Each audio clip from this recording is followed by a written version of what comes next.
Halo semua, sahabat Mongabai Indonesia. Kembali lagi bersama saya, Akita Verselita, di Bincang Alam Mongabai Indonesia. Senang sekali pada kesempatan kali ini, saya kembali membawakan program Bincang Alam, tapi kali ini begitu spesial, karena Bincang Alam kali ini tidak diadakan secara live streaming di kanal sosial media Mongabai Indonesia seperti Facebook, YouTube, Instagram, maupun Twitter, tapi kita siarkan melalui video yang ditayangkan spesial dalam rangka perayaan Hari Lingkungan Hidup. Dan di hari yang spesial ini, kami juga akan membawakan dan menginterview atau mewawancara seseorang yang sangat spesial juga, begitu. Jadi hari ini mungkin sahabat Mongabai bisa lihat ya, bahwa kita tidak kembali bertemu di setting yang sama, setting rumah saya, karena selama ini Bincang Alam dalam rangka COVID, jadi di rumah saya saja syutingnya. Tapi kali ini kita ada di Taman Nasional Ujung Kulon. Finally, akhirnya kesampaian juga keinginan saya dan teman-teman di Mongabai Indonesia untuk bisa membawakan Bincang Alam di ruang terbuka seperti ini. Nah, tadi saya sudah sebut ya teman-teman semua, bahwa kita akan berdiskusi dan berdialog secara santai bersama seseorang yang sangat spesial. Tentunya di Hari Lingkungan Hidup, kita akan membawa dan mengenal seseorang yang pastinya merupakan tokoh lingkungan hidup di Indonesia yang sangat teman-teman mungkin di rumah juga sudah tidak asing lagi dengan beliau. Di sini saya bersama Bapak Letnan Jenderal TNI Purnawirawan Dr. Honoris Causa Doni Monardo, atau yang akan kita panggil dengan Pak Doni. Nah, mungkin teman-teman juga selama beberapa tahun ini ya sudah tidak asing dengan nama Pak Doni ada di media-media, terutama karena beliau juga pernah menjabat sebagai Kepala BNPB, lalu juga sebagai Ketua Satgas COVID, dan sebelumnya beliau juga 2 kali menjabat sebagai Pangdam 3 Siliwangi, dan pernah juga jadi Sekjen Wantanas. Nah, saya ingin menyapa dulu Pak Doni. Halo Pak Doni. Halo juga Mbak Gita. Apa kabar Pak Doni? Alhamdulillah baik-baik saja. Sebelumnya Bapak, mohon maaf sempat terkena COVID juga. Bagaimana sekarang pemulihannya, sudah lebih baik kondisinya? Secara umum sudah baik ya, tapi rasanya belum 100% pulih total.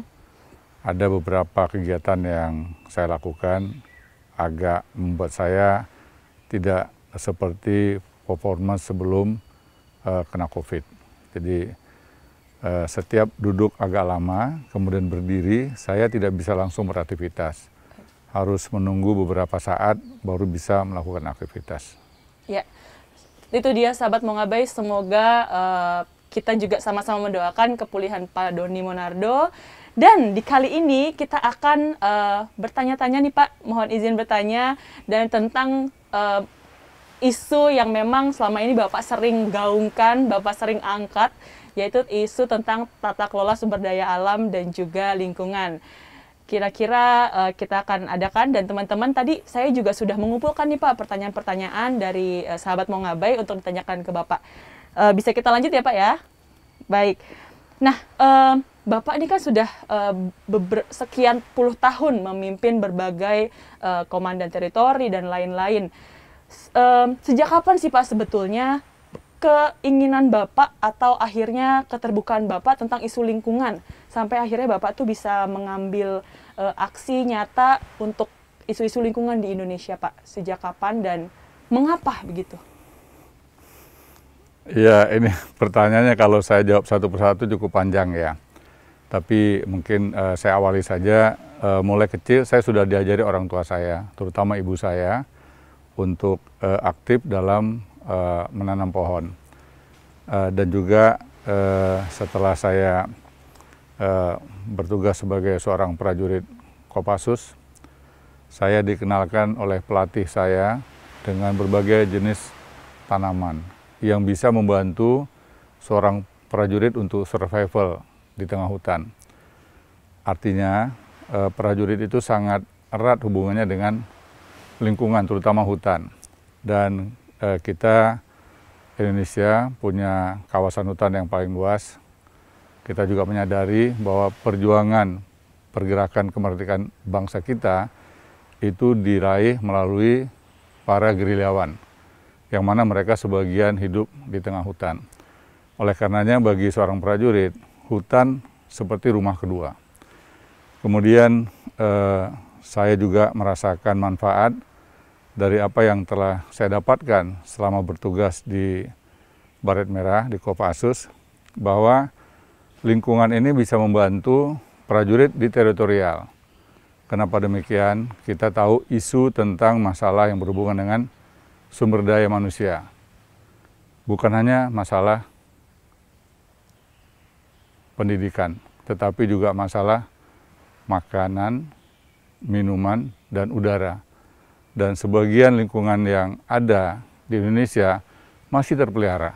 Oleh karenanya, sisa dari kawasan-kawasan yang masih terpelihara ini harus kita jaga. Kemudian yang sudah terlanjur mengalami kerusakan, harus ada kolaborasi untuk mengembalikan fungsi konservasinya. Sehingga masyarakat masih bisa menikmati air bersih dari alam, masyarakat masih bisa mendapatkan udara dan oksigen yang bagus, serta alam bisa menyiapkan makanan untuk masyarakat yang ada di kawasan. Baik, terima kasih Pak Doni. Bapak sudah berkomitmen ya Pak selama berpuluh-puluh tahun, terutama dalam 10 tahun terakhir memang sangat masif juga gerakan Pak Doni untuk menyelamatkan lingkungan. Dari perjalanan Bapak selama berbelas dan berpuluh-puluh tahun ini, apa tantangan terbesarnya Pak dalam mungkin penyelamatan isu-isu lingkungan, terutama melalui program-program yang Bapak jalankan sebelumnya? Yang utama itu adalah perilaku ya. Jadi kita lihat kerusakan lingkungan itu disebabkan oleh siapa? Rata-rata oleh masyarakat manusia yang mungkin belum mendapatkan pendidikan yang memadai. Contoh saja misalnya beberapa daerah melakukan penambangan emas ilegal menggunakan bahan merkuri, yang mana merkuri ini sangat membahayakan kesehatan manusia. Kemudian juga banyak sungai-sungai di kota besar telah tercemar, karena sungai dianggap sebagai tempat pembuangan sampah raksasa, contohnya Citarum. Nah, jadi perlu ada sebuah gerakan yang lahir dari tengah-tengah masyarakat, bahwa kita semua harus mengubah perilaku kita untuk bisa menghargai lingkungan, agar kita bisa mendapatkan sumber air yang bersih, udara yang bersih, dan juga kawasan yang bisa menjadi daerah pariwisata. Jadi paling berat adalah bagaimana kita meningkatkan kesadaran masyarakat di berbagai daerah untuk betul-betul bisa menjaga lingkungan. Tidak membuang sampah sembarangan, tidak menggunakan kawasan-kawasan sungai sebagai tempat-tempat yang justru mengganggu ekosistem. Ya, contoh misal ada industri, ya maka industri harus diupayakan memiliki IPAL, instalasi pengolahan limbah yang memadai. Kalau tidak, maka sangat dipastikan sungai-sungai yang ada akan tercemar. Padahal sebagian besar sungai-sungai di kota besar itu adalah bahan baku untuk air minum. Oke, terima kasih Pak. Barusan Bapak menyebutkan ya gambaran besar tentang tata kelola sumber daya alam, terutama tadi misalnya untuk industri juga. Nah, kira-kira nih Pak, jika di Indonesia ini kita akan sedang aktif membangun negara kita untuk menjadi negara maju, tentunya harus dibarengi dengan tata kelola sumber daya alam dan juga sumber daya manusia yang baik. Namun bagaimana ya Pak dengan mungkin eksploitasi atau praktis-praktis penggunaan sumber daya alam yang tadi Bapak bilang tidak sesuai dengan kaidah-kaidah yang ramah lingkungan, dan bagaimana sih Pak sebetulnya kita ini harus mengimplementasikan bukan hanya mungkin industri atau pemerintah ataupun masyarakat. Kalau Bapak bisa simpulkan gitu Pak, bagaimana kira-kira? Ya, dibutuhkan sebuah kerjasama ya. Pemerintah, para pakar, akademisi, dunia usaha, komunitas, dan juga teman-teman media. Nah, kalau kolaborasi ini bisa saling seirama dan paralel dalam melaksanakan kegiatan, saya yakin kita memiliki sumber daya yang akan tetap terpelihara dengan baik. Maka kalau tidak, dampaknya akan sangat merugikan. Contoh misalnya, tidak sedikit daerah-daerah yang membiarkan masyarakatnya itu menebang pohon untuk kayunya dijual. Akibatnya ketika musim hujan terjadi longsor, ketika kemarau terjadi kekeringan. Nah, saya melihat program yang dilakukan oleh sekelompok komunitas yang punya kepedulian untuk bisa menyelamatkan ekosistem. Contoh misalnya, ada satu tempat namanya Desa Sarungge di wilayah Cipanas. Tadinya masyarakat di sana menebang pohon untuk membuka kawasan pertanian. Tetapi ada 1-2 kelompok masyarakat yang peduli lantas membina masyarakat di sana. Yang akhirnya masyarakat bisa memanfaatkan kawasan hutan dengan menanam kopi dan juga beternak kambing dan juga kelinci. Nah, inilah yang kita harapkan, bahwa kolaborasi dari berbagai pihak untuk meningkatkan literasi masyarakat agar bisa menjaga ekosistem, menjaga lingkungannya, itu sangat baik. Tidak mungkin pemerintah. Kita semua tahu negara kita ini sangat luas sekali. Dari Sabang sampai Merauke itu sekitar 5.000 km. Dan tidak mungkin pemerintah bisa mengawasi semuanya. Sehingga seluruh pihak harus memiliki tanggung jawab untuk mengajak masyarakat berperan serta menjaga ekosistemnya. Baik, terima kasih Pak. Bapak menyebutkan tadi tentang kolaborasi antar pihak ya Pak ya. Kalau misalnya kita pelajari dari program-program atau aksi-aksi yang sudah Bapak canangkan dan Bapak jalankan sebelumnya, seperti program Citarum Harum, lalu juga Emas Hijau, Emas Biru, pastinya Citarum yang bahkan dulunya itu salah satu sungai terkotor sedunia sudah mulai berubah kini. Pasti ada tantangan tentang menggalang bagaimana semangat untuk berubah bersama-sama dari berbagai pihak itu sangatlah menjadi tantangan dong Pak. Apa sih yang Bapak lakukan dulu itu, kemarin itu, ketika Bapak ingin memulai sesuatu yang seperti itu, yang begitu masif, dan tapi maksudnya pastinya bukan hal mudah begitu Pak untuk merubah pola perilaku dan juga mengajak masyarakat bertindak gitu.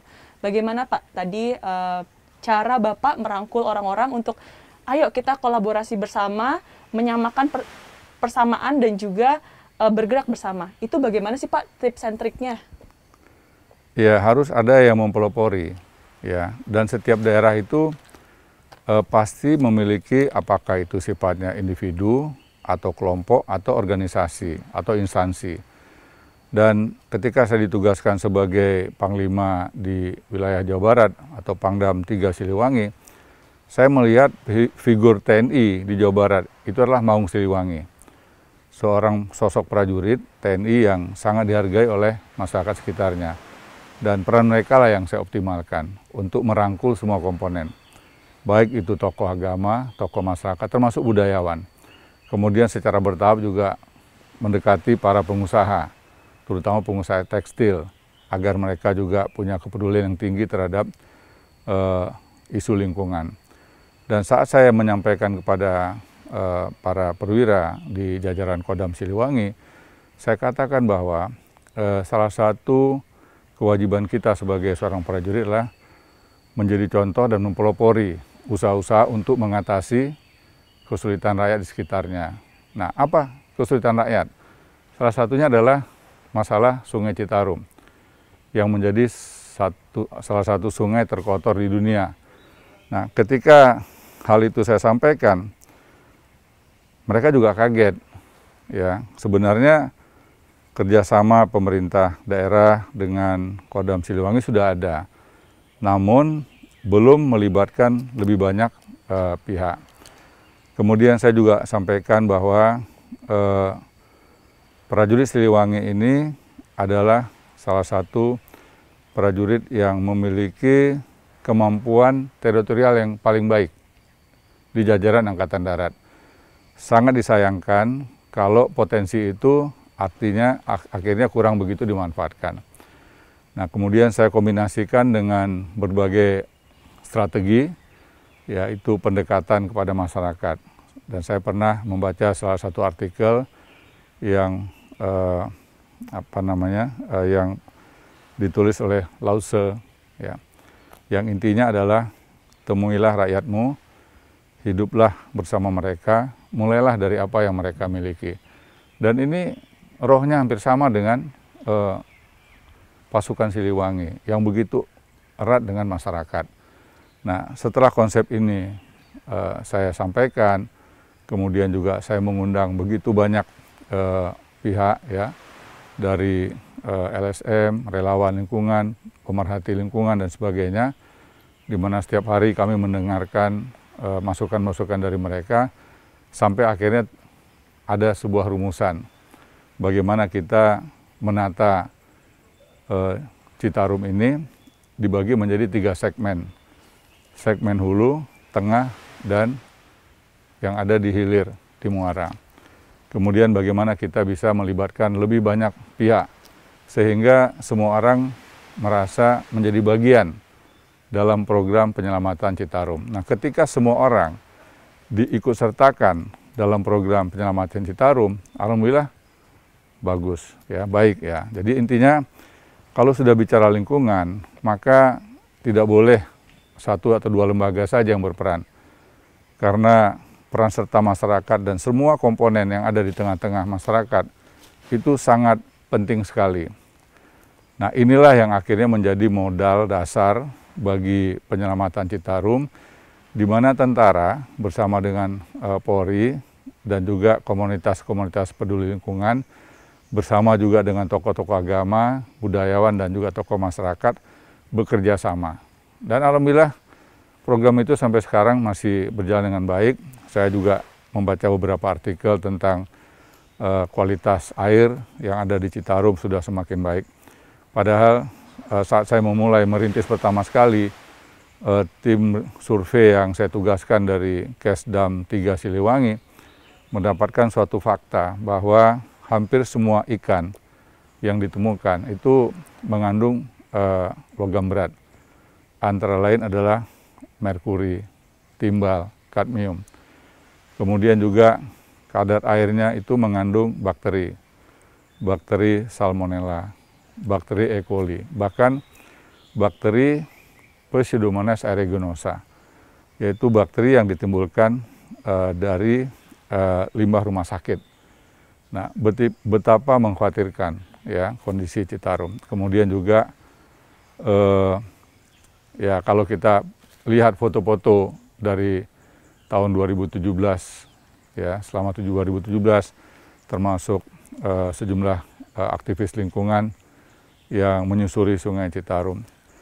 Ada beberapa bagian Sungai Citarum itu yang bisa dilalui oleh orang. Artinya Sungai Citarum sudah tertutupi oleh sampah, ya.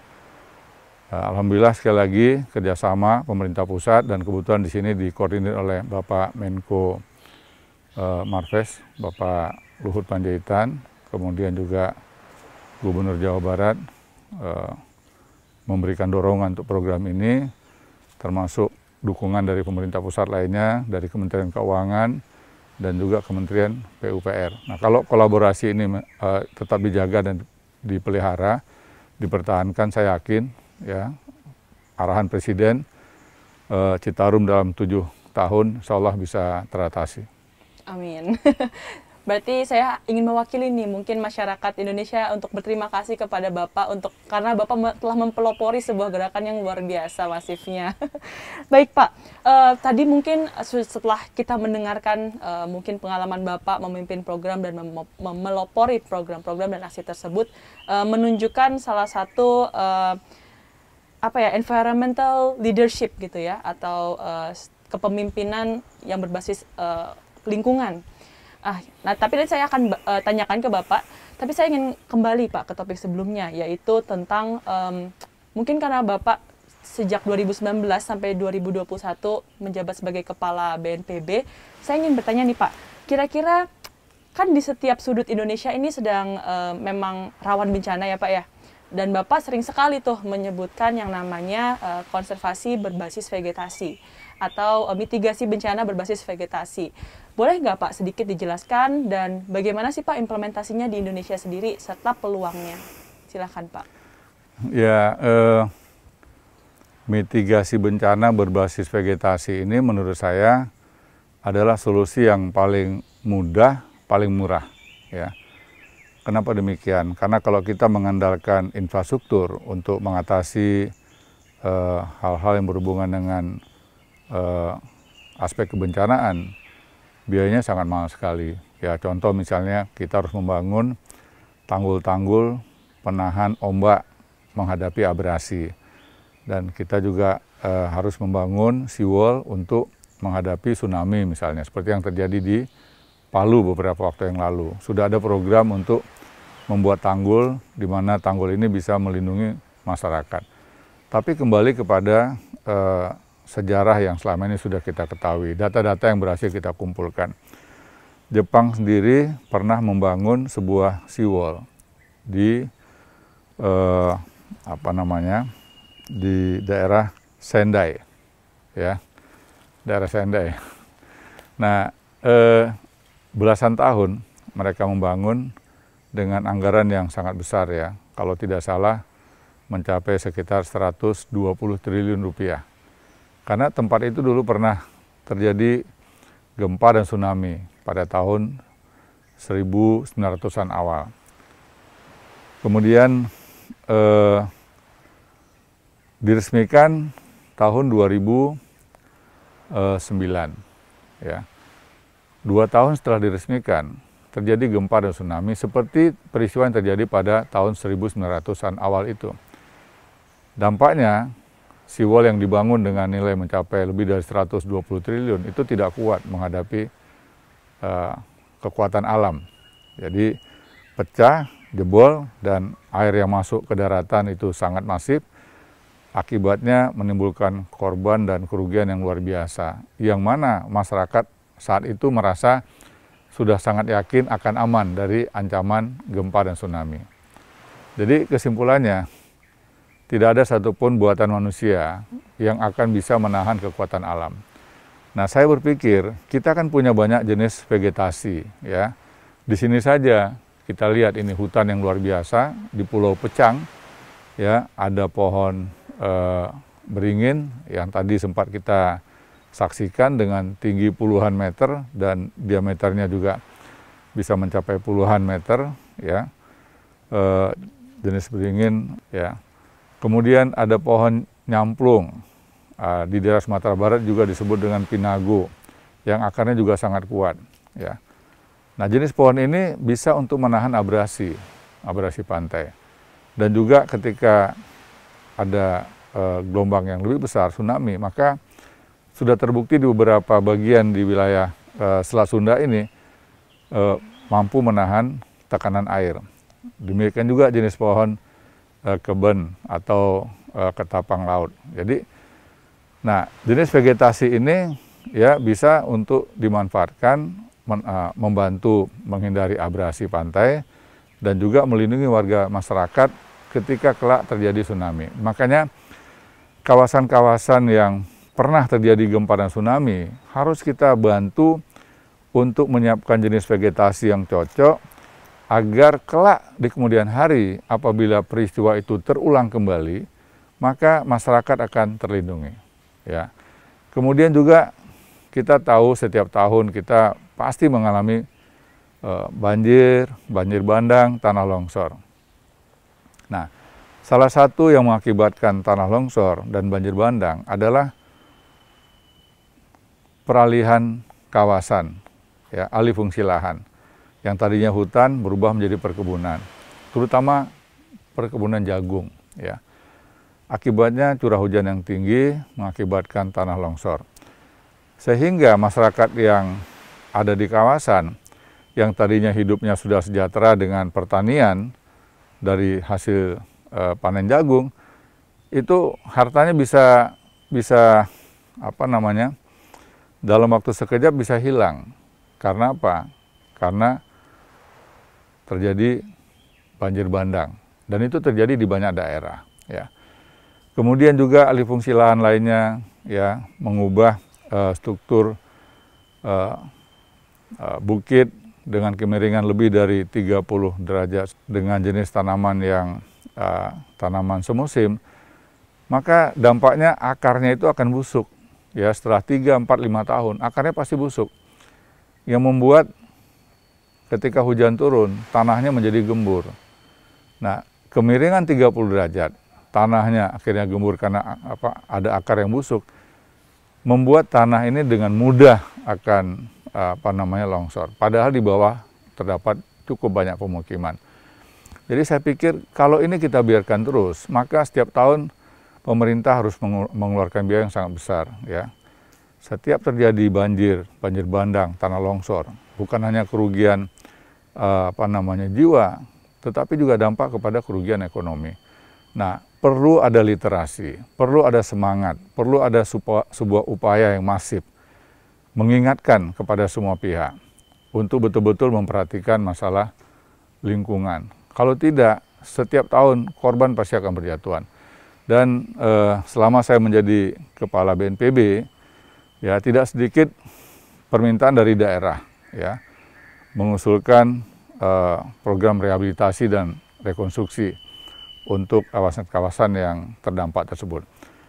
Tetapi apabila mitigasinya sudah dimulai dari awal, ya mulai dari mengingatkan, sosialisasi, ya kemudian juga melakukan upaya untuk membuat pembibitan tanaman jenis tertentu yang punya akar kuat, ya maka saya yakin kerugian akan semakin sedikit dan masyarakat akan bisa lebih sejahtera. Karena beberapa jenis tanaman, kalau ini tepat pemilihannya, maka masyarakat bisa menikmati dua fungsi. Tanaman berfungsi ekologis dan juga tanaman yang punya fungsi ekonomis. Seperti contohnya sukun. Ya, 2 tahun yang lalu kami menanam sukun di wilayah Labuan. Baru dilihat kemarin ya, itu sukunnya sudah berbuah. Ya, memang pada saat ditanam usia sukun itu sudah lebih dari 2 tahun. Jadi kita memiliki begitu banyak jenis vegetasi yang kalau kita manfaatkan bukan hanya akan memberikan dampak ekosistem, perlindungan ekosistem kepada masyarakat, tetapi juga dampak ekonomi. Nah, inilah pentingnya kolaborasi termasuk kawan-kawan media, ya. Saya ajak untuk mari ke depan kita berpikir dan berbicara tentang politik kesejahteraan. Politik kesejahteraan adalah politik yang mengajak seluruh komponen bangsa, baik dari pusat sampai dengan daerah, untuk bersama-sama meningkatkan SDM kita agar peduli dengan lingkungan yang arahnya kepada ekokrasi, kedaulatan lingkungan. Ya, kita tidak mungkin membiarkan alam kita menjadi rusak, dan alam ini adalah titipan dari generasi yang akan datang. Ya, kalau kita mengeksploitasi besar-besaran, ya potensi yang ada sekarang terjadi kerusakan, maka bangsa kita yang akan datang tidak akan bisa bersaing dengan bangsa-bangsa lainnya di dunia. Apalagi tahun 2045 kita menuju kepada pembangunan Indonesia emas. Ya, jangan sampai karena kita tidak bisa menjaga keseimbangan, Indonesia emas berubah menjadi Indonesia cemas. Baik, Pak. Terima kasih banyak, Pak. Tadi memang jadi membuka wawasan kita ya, bahwa ternyata ada konsep mitigasi yang bukan hanya menyelamatkan lingkungan, menyelamatkan manusia, tapi juga menambah nilai untuk kehidupan manusia. Seperti tadi mungkin nilai ekonomi, mulai dari pariwisata maupun penggunaan sumber daya alam, begitu ya, Pak. Menarik karena Bapak sebutkan tadi ekokrasi, yaitu kedaulatan lingkungan. Kenapa sih, Pak, Bapak sangat sering mengangkat istilah ekokrasi ini? Apakah pernah membaca buku atau literasi yang mungkin menginspirasi Bapak untuk, wah ini sepertinya cocok nih diaplikasikan di Indonesia? Atau memang sudah pernah ada negara lain yang secara sukses mengadopsi ekokrasi dan bergerak seiringan juga untuk menjadi negara yang maju begitu, Pak? Silakan, Pak. Ya, terima kasih Mbak Akita. Jadi saya pernah membaca artikel yang dibuat oleh Profesor Jimli Asadiki, ya. Kemudian juga saya mendapatkan sejumlah penjelasan dari mereka yang pernah tinggal di Korea, di Cina, di Jerman, ya, dan beberapa negara-negara besar lainnya. Mereka juga dulu pernah menghadapi persoalan tentang lingkungan, ya sungainya tercemar, industrinya merusak lingkungan, ya. Jadi setiap negara itu pasti belajar dari kondisi yang ada. Nah, kenapa saya berpikir seperti itu? Saya memikirnya sangat sederhana ya. Tiap hari kita sekarang harus membeli air untuk minum. Nah, padahal tahun 70-an ya, tahun 80-an awal, ya kita dengan mudah bisa mendapatkan air bersih dari sumur di mana-mana, ya termasuk di kota besar. Namun hari ini berani nggak minum air sumur, apalagi di Jakarta. Saya rasa nggak ada lagi warga masyarakat kita yang berani meminum air atau memasak air yang berasal dari sumur ya. Nah, saya membayangkan kalau setiap hari kita mengeluarkan uang Rp1.000 untuk membeli air minum, lantas penduduk Pulau Jawa ini ada 145 juta sampai 150 juta, katakanlah 50% saja, artinya 75 juta orang setiap hari harus membeli air dengan harga Rp1.000. Artinya bangsa kita, rakyat kita di Pulau Jawa telah mengeluarkan uang sekitar 75 miliar rupiah per hari. Kalikan 365 hari. Ya, hampir 30 triliun. Dana itu dikeluarkan hanya untuk mendapatkan air bersih. Nah, kalau dana yang sebesar itu kita gunakan untuk memperbaiki ekosistem kita, menata sungai-sungai kita, sehingga masyarakat akan kembali bisa menikmati air bersih dari sungai-sungai. Ya. Kemudian saya juga pernah mendapatkan penjelasan dari salah seorang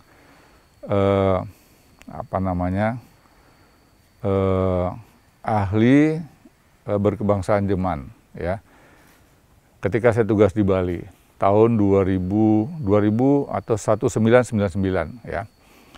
Nah, dia pernah bertanya sama saya gini, Doni, apakah Anda pernah tahu bangsa-bangsa yang termasuk cerdas di dunia? Saya bilang iya, salah satu di antaranya adalah bangsa Anda, Jerman. Lantas dia tanya lagi, kira-kira tahu nggak penyebabnya apa? Saya bilang nggak tahu.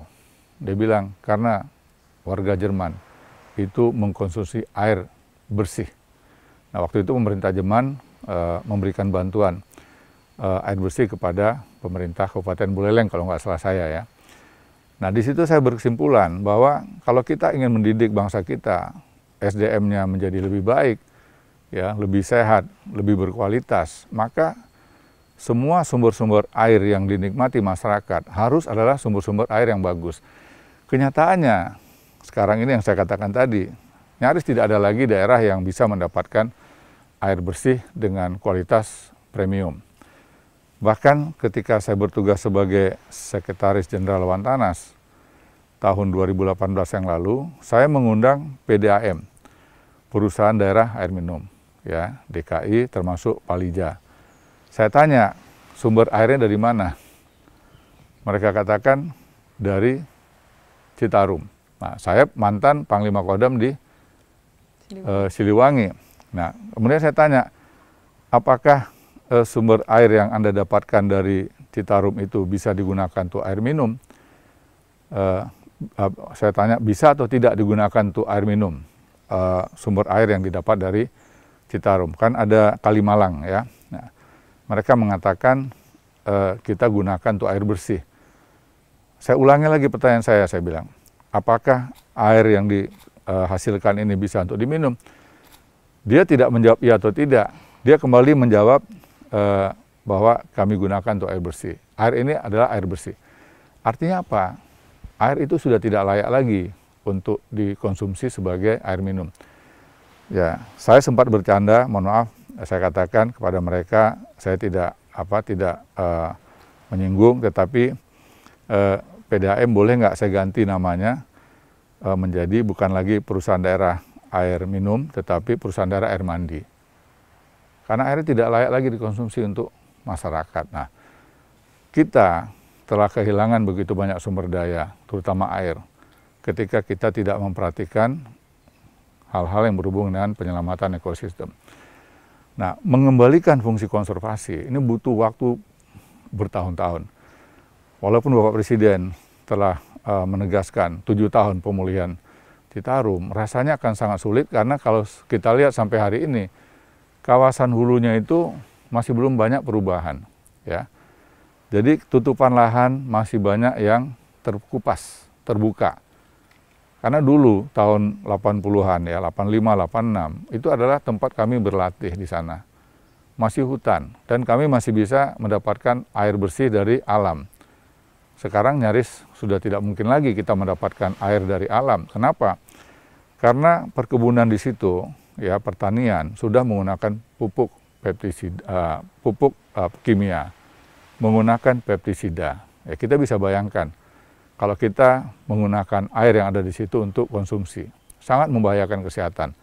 Nah, inilah pentingnya kalau kita bangsa Indonesia ingin menjadi bangsa yang besar, bangsa yang maju, kita tidak cukup hanya bicara tentang masalah pendidikan, tetapi kita juga bicara tentang bagaimana sumber daya manusia kita mendapatkan pasokan air yang bersih. Dan pemerintah sudah bekerja keras hari ini, ya lewat Kementerian PUPR. Tapi tidak bisa pemerintah sendirian, butuh kerjasama dengan semua pihak. Dan sekali lagi, media punya peran yang sangat penting untuk bisa menyampaikan sosialisasi kepada masyarakat. Menyelamatkan ekosistem, menyelamatkan tanaman adalah bagian daripada menyelamatkan kehidupan. Karena kalau pohonnya rusak, hutannya rusak, ya kalau tentara nggak bisa lagi nanti berlatih, kalau kita menghadapi peperangan, prajurit kita dan juga gerilyawan, ya tidak bisa lagi ada tempat bersembunyi. Dan dalam kondisi sekarang dan yang akan datang, masyarakat kita nggak bisa mendapatkan air-air yang berkualitas. Karena sebagian besar sumber air kita berasal dari kawasan hutan. Baik, terima kasih Pak Doni. Berarti kalau saya bisa simpulkan ya Pak, ekokrasi atau kedaulatan lingkungan ini menjadi salah satu basis juga untuk pemenuhan hak asasi manusia, begitu ya Pak ya? Ya mungkin. Baik Pak. Saya nggak sampai ke sana ya.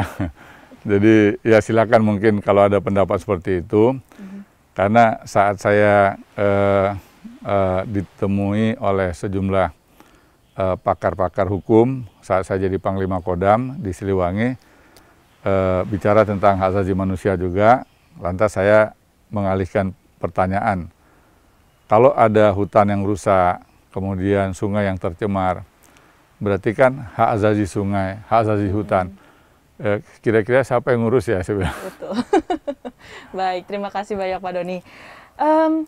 Saya ingin membahas salah satu kalimat atau statement Bapak yang berulang kali Bapak sebutkan juga nih Pak. Bapak selalu bilang, mencintai pohon sama dengan mencintai kehidupan.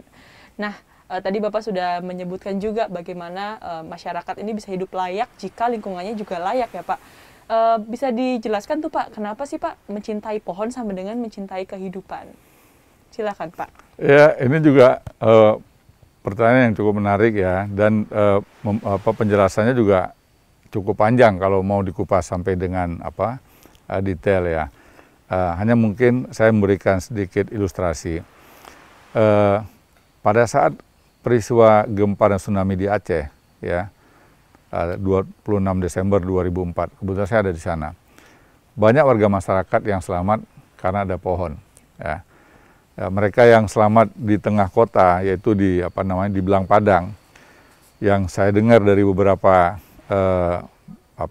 prajurit TNI yang waktu itu juga ada di sekitar kawasan itu, mereka banyak yang naik manjat pohon, antara lain pohon trembesi yang ada di depan rumah Panglima Kodam Iskandar Muda. Kemudian juga gempa dan tsunami yang terjadi di Palu ya pada tahun 2018 yang lalu. Saya ketemu dengan pemilik sebuah restoran dan hotel yang mengatakan banyak masyarakat yang akhirnya selamat karena mereka bergelantungan di pohon ya di pinggir pantai di Kota Palu. Kemudian di Selat Sunda ketika terjadi tsunami ya pada bulan Desember tahun 2018 ya. Tidak sedikit juga yang selamat karena ada pohon. ya. Jadi ya mencintai pohon ya sama dengan mencintai kehidupan, karena pohon itu telah menyelamatkan ya banyak jiwa manusia. Kemudian juga Presiden kita yang kelima, Ibu Megawati, itu pernah memberikan penjelasan kepada Wali Kota Surabaya, itu Bu Risma. Dan Bu Risma menjelaskan kepada saya bahwa salah satu pantai, kawasan wisata di Thailand, itu selamat karena ada tanaman, yaitu pohon cemara udang. Dan cemara udang ini ternyata cukup banyak kita temukan di wilayah pesisir pantai di selatan Jawa, mulai dari Banyuwangi, kemudian Pacitan, sampai ke wilayah Kebumen. Ya. Kemudian ini pohon-pohon yang mampu melindungi jiwa masyarakat. Ya. Jadi mencintai pohon sama dengan mencintai kehidupan. Ya, artinya kalau kita melindungi pohon, kita bisa menyelamatkan jiwa manusia. Ya. Satu hal lagi yang menarik adalah saat saya berkunjung ke Sumedang, ya, pada kejadian tanah longsor di Sumedang itu kalau nggak salah tanggal 9 Januari. Saya berkunjung beberapa hari setelah itu. Ya. Yang unik adalah ada kawasan tanah yang longsor, ya, di sisinya itu terdapat 2 batang pohon, yaitu pohon sukun dan pohon aren. Sebelumnya di dalam mobil saya sempat berbicara dengan Bapak Bupati, ya, saya katakan bahwa jenis tanaman tertentu itu bisa tahan terhadap bisa menahan kekuatan sehingga kawasan itu tidak longsor, yaitu sukun dan aren. Nah, apa yang saya sampaikan kepada Bupati, saya lihat dengan nyata di wilayah yang longsor itu ada sukun dan ada aren. Artinya kalau jenis tanaman yang punya akar kuat ditanam di kemiringan-kemiringan tertentu, itu bisa menyelamatkan jiwa masyarakat. Ya. Nah, inilah yang harus kita dorong, ya, kepada semua pihak, karena negara kita ini wilayah yang punya risiko tinggi, ya, terutama ketika curah hujan, ya, pada musim hujan, curah hujan tinggi, gampang sekali longsor, gampang sekali terjadinya banjir bandang. Apalagi kalau di kawasan hulu misalnya, itu ada penebangan kayu misalnya. Nanti potongan-potongan kayu itu akan menutupi aliran sungai. Ya. Kemudian ketika curah hujan tinggi, ya, tutupan kayu-kayu dan material tersebut bisa membuat atau menciptakan bendungan. Nah, ketika curah hujan yang lebih tinggi, lebih besar lagi, akhirnya bendungan yang terbentuk secara alami itu tidak bisa menahan. Inilah yang mengakibatkan terjadinya banjir bandang, seperti yang kemarin terjadi pada awal April, ya, di NTT, ya, di Alor, kemudian di Lembata dan di Adonara, ya. Jadi korban jiwa terjadi bukan karena angin puting beliungnya, ya, tetapi karena banjir bandang yang diakibatkan pengumpulan air di bagian hulu tidak mampu menahannya lagi, akhirnya ya batu, kayu semua menghanyutkan, ya, ratusan rumah, dan korban jiwa kan sangat banyak sekali. Termasuk juga peristiwa yang terjadi di Sentani tahun 2019 yang lalu. Sama, ya, curah hujan tinggi, kemudian terjadi bendungan alami di bagian hulu sungai. Ketika curah hujan semakin banyak, tidak lagi mampu menahan, akhirnya banjir bandang itu menghanyutkan ratusan rumah. Nah, ini yang harus dipahami oleh kita semua. Jangan sampai peristiwa-peristiwa seperti yang terjadi pada masa lalu terulang kembali. Karena ini kan bisa dimitigasi, bisa dihindari, bisa dikurangi risikonya. Nah, kalau pengetahuan tentang ini kurang, ya maka setiap tahun pasti akan ada terjadi korban-korban yang sebenarnya tidak perlu sampai terjadi. Berarti memang kecintaan terhadap pohon dari yang Bapak miliki memang sudah terbukti nyata ya Pak ya, bagaimana pohon sendiri bisa menjadi pelindung, penyedia, dan juga penyelamat manusia gitu ya Pak ya. Terima kasih banyak Pak Doni. Jadi sejak 2 hari lalu, saya dan rekan-rekan di Mongabay Indonesia sudah bertanya ke sosial media dari sahabat Mongabay, kira-kira ada nggak ya pertanyaan-pertanyaan yang ingin mereka sampaikan ke Pak Doni. Di sini saya sudah kumpulkan 2 pertanyaan nih Pak. Yang pertama dari @awalpranowo. Beliau bertanya, seberapa penting peran hutan dalam perang asimetris dan geopolitik internasional? Nah, ini tadi Bapak menyebutkan fungsi hutan dan juga Bapak sebagai purnawirawan perwira TNI, bagaimana sih Pak peran hutan sendiri untuk perang asimetris dan geopolitik internasional? Silahkan Pak. Ya, tadi saya sampaikan bahwa prajurit ya itu erat hubungannya dengan hutan. Termasuk pejuang-pejuang kemerdekaan kita, semuanya sebagian besar itu ya berhasil melakukan perlawanan kepada Belanda itu dari pinggir hutan, bahkan dari tengah hutan, ya bersama dengan masyarakat. Artinya apa? Hutan punya peran yang luar biasa. Kalau kita sekarang mengandalkan teknologi persenjataan modern, ya seberapa lama kita bisa menjaga bahwa senjata ini akan terus terpelihara dan kita mampu melakukan modernisasi setiap periodik. Pasti biayanya sangat besar. Dan yang kedua, apakah kita bisa menjamin kekuatan angkatan bersenjata kita melindungi setiap jengkal kawasan tanah kita? Ya, dengan luas yang begitu banyak, ya lebar sekali. Ya, tidak bisa. Ya, sekarang coba kita hitung saja berapa banyak pesawat tempur kita, berapa banyak kapal perang kita. Dan itu tidak mungkin bisa melindungi seluruh pelosok tanah air kita. Jadi kombinasi antara sistem pertahanan, sistem persenjataan untuk melindungi setiap jengkal wilayah nasional kita dengan kemampuan prajurit di bidang gerilya, ini akan menjadi sebuah kekuatan dan keunggulan bangsa kita. Karena banyak negara yang belajar taktik gerilya itu kepada negara kita. Nah, ini harus kita pertahankan. Jadi kita tidak cukup hanya mengandalkan teknologi persenjataan, tetapi kemampuan unconventional warfare. Ya, ini harus kita pegang dan harus dijaga. Karena inilah modal kita yang paling kuat di kemudian hari ketika teknologi tidak bisa lagi melindungi seluruh wilayah nasional kita. Kemudian peran hutan dalam isu geopolitik global, ya semua negara pasti ingin tidak terjadi kerusakan ekosistem di negara lain, terutama mereka atau negara-negara yang punya kawasan hutan tropis sebagai penghasil oksigen. Nah, kalau oksigen di dunia ini berkurang karena akibat terjadinya deforestasi, ya, maka pasti akan terjadi ya gangguan keseimbangan. Ya, hutan bisa menyerap karbon, hutan bisa menghasilkan oksigen. Ya, kalau kita hitung, kita lihat sumber oksigen dari mana sih? Ya, kalau oksigen ini tidak diproduksi oleh tanaman, apa benda lain yang ada di muka bumi yang bisa menghasilkan oksigen? Ada nggak? Ya, oksigen kan nggak mungkin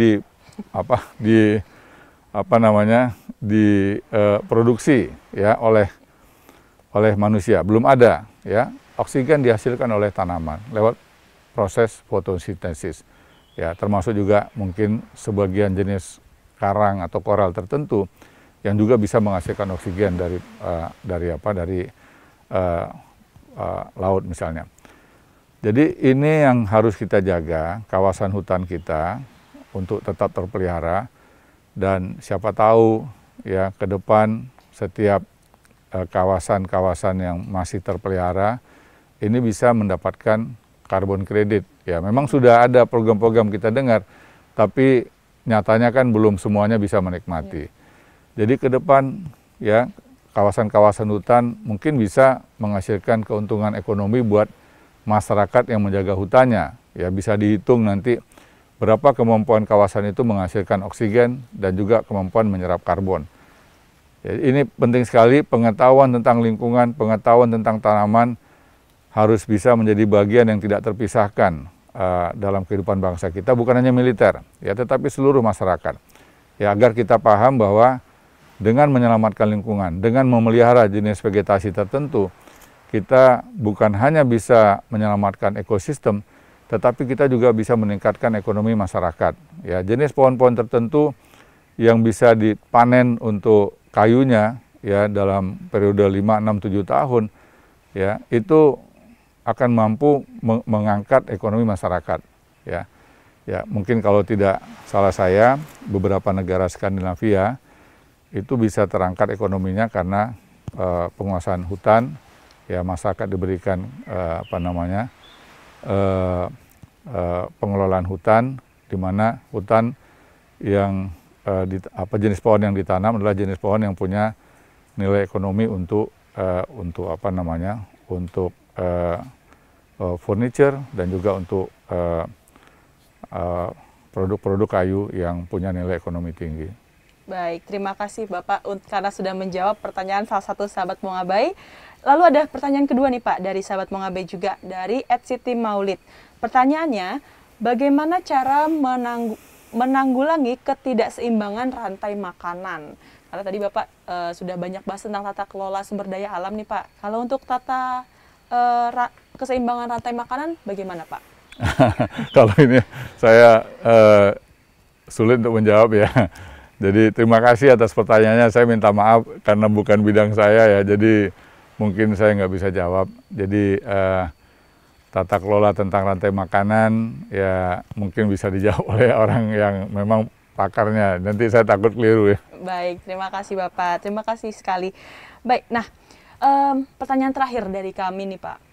Kemarin pada bulan Maret 2021 Institut Pertanian Bogor sudah memberikan penghargaan atau penganugerahan Doktor Honoris Causa untuk Bapak karena Bapak sudah secara konsisten dan berkomitmen menunjukkan sikap kepemimpinan terhadap lingkungan ya Pak.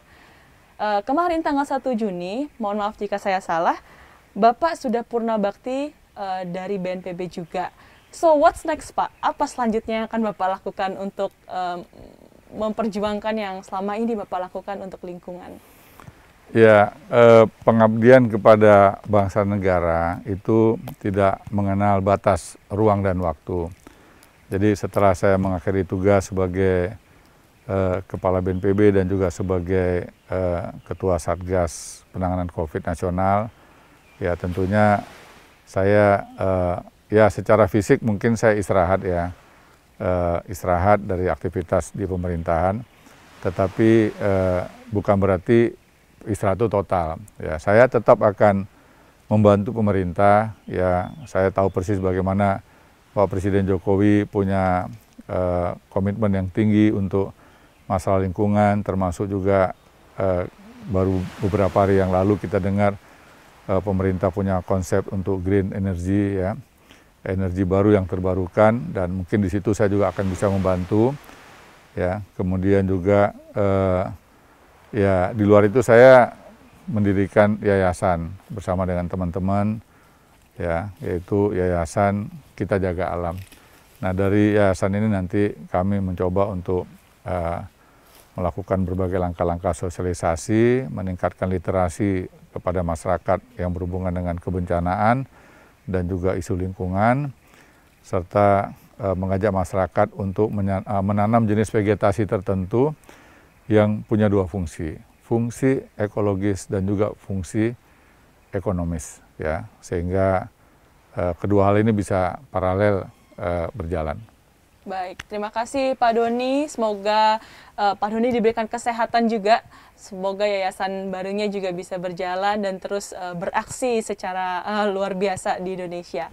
Mungkin itu saja Pak pertanyaan dari kami. Terima kasih sahabat Mongabai sudah menantikan menonton Bincang Alam pada episode kali ini. Senang sekali ya karena kita bersama Pak Doni tadi sudah mengulik bagaimana sih perspektif beliau sampai beliau bisa menjadi salah satu tokoh lingkungan di Indonesia. Dan juga selamat ya Pak untuk penghargaan Dr. Honoris Causa dari IPB. Semoga tetap menjaga dan membakar semangat Pak Doni juga. Dan pastinya kita inginkan juga nih semangat Pak Doni supaya menular ke kita juga dan juga sahabat Mongabai di rumah. Terima kasih sudah menemani saya berbincang dengan Pak Doni. Semoga suatu saat nanti kita bisa kembali syuting seperti ini lagi ya sahabat Mongabai. Itu tadi diskusi kita bersama Pak Doni. Jika ada pertanyaan atau mungkin opini teman-teman, dipersilahkan sekali di komen di YouTube Mongabai Indonesia atau di komen juga di Facebook Mongabai Indonesia. Nanti rekan-rekan semua bisa juga membaca profil Pak Doni Monardo di website www.mongabai.co.id. Tinggal di search aja kata kunci Doni Monardo, sudah ada beberapa tuh profil beliau yang kita tampilkan juga di website. Dan saya ingin berterima kasih kepada Yayasan Rekam Nusantara dan juga Yayasan Kita Jaka Alam, di mana beliau-beliau ini sudah membantu kami, tim Mongabai Indonesia, untuk dapat syuting dan bertemu dengan Pak Doni Monardo di tempat yang sangat indah ini, di Pulau Pecang, di Taman Nasional Ujung Kulon. Saya Akita Verslita dari Mongabai Indonesia, pamit undur diri. Saya ingin mengucapkan selamat Hari Lingkungan Hidup untuk kita semua. Sampai bertemu di Bincang Alam berikutnya. Sampai jumpa. Terima kasih banyak Pak Doni. Terima kasih Mbak Akita.